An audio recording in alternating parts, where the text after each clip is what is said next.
আকাশ প্রতিরক্ষা ব্যবস্থাকে দেউলিয়া করে দিতে ইরানের নতুন ডিকয় সোয়ার্ম বা নকল মিসাইলের ঝাঁক এখন পেন্টাগনের মাথা ব্যথার কারণ।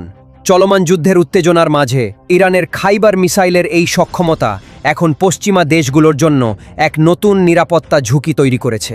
দেখা যাচ্ছে মাঝ আকাশে পৌঁছানোর পর এই মিসাইল থেকে হঠাৎ করেই একঝাঁক ডিকয় বা নকল লক্ষ্যবস্তু ছড়িয়ে পড়ে।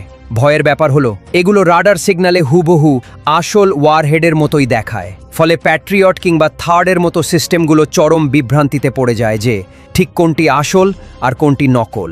প্রতিটি সস্তা ডিকয় ধ্বংস করতে গিয়ে যখন কয়েক মিলিয়ন ডলারের দামি এক একটি ইন্টারসেপ্টর খরচ হয়, তখন ডিফেন্স সিস্টেমের মজুদ খুব দ্রুত ফুরিয়ে যায়। সামরিক পরিভাষায় একেই বলা হয় ম্যাগাজিন এক্সহাউস্টন ক্রাইসিস। মূলত ইরান এখন প্রযুক্তির চেয়ে বড় হয়ে ওঠা লজিস্টিক অ্যাটাক দিয়ে আমেরিকার সুরক্ষা বলয়কে অকেজো করার এক দুর্ধর্ষ রণকৌশল হাতে নিয়েছে।